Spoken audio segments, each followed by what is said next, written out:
Yes, our Thursday medical interview, Gannon. We're talking about women, and thousands of them diagnosed with cervical cancer every single year, with about a third of those being fatal. This is Cervical Cancer Awareness Month, and I have Denise Neal with me now. She's a nurse with the GYN Specialists at New Hanover Regional Medical Center. It is great to have you with us. Thank you for having me this morning. And one of the things I need to mention right off the start is this is important because of the fact that cervical cancer can be fatal, but it's very preventable.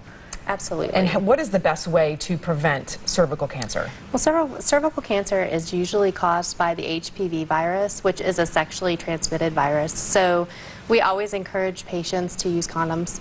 And also there's a vaccine that's out there that can help prevent the more common strains of the HPV virus that tend to cause cervical cancer. And there's an exam that women get every single year, or you were telling me the guidelines have actually changed, yes. But you know, I'm 51. I've had a pap smear every year since I was, gosh, 17 years old, I think. What the pap smear is really another good way to prevent or to have an early detection. It's a screening tool. It's not a diagnostic tool. And so over the years, yes, we used to do pap smears. Anybody that was sexually active or anybody that did you know, that wanted birth control. But now we found, after looking at data and statistics, that we need to start testing at about 21. Okay. And if it's normal, then they can have it be tested for it every 3 years. And age 30, if it's done with a co-testing for the HPV virus, it can be done every 5 years if that's normal. So not as frequently as we used to do it. Some pretty big changes there. Absolutely, yes. And what's the main thing that you're hearing from folks when you see them come into the hospital? I've had friends of mine say, I haven't had a pap smear in 20 years, you know.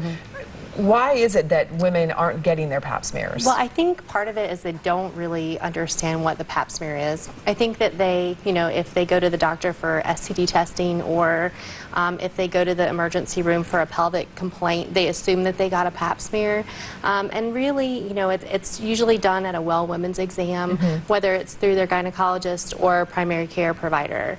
And it's, you know, it's done in the office. They use a very soft brush to collect cells and analyze the cells off the cervix. So it's a screening tool, though. It's not diagnostic. All right, but still, your first indication that there might be an issue there. Absolutely. You know, and it can range from just slightly abnormal to very abnormal, and the provider will make a recommendation as far as what needs to happen next. And then, you know, biopsy is usually what diagnoses it, but it's a great screening tool. All right, great. Denise, well, thanks very much. Hopefully it's been very helpful for folks out there this morning. Thanks again. Thank you. All right.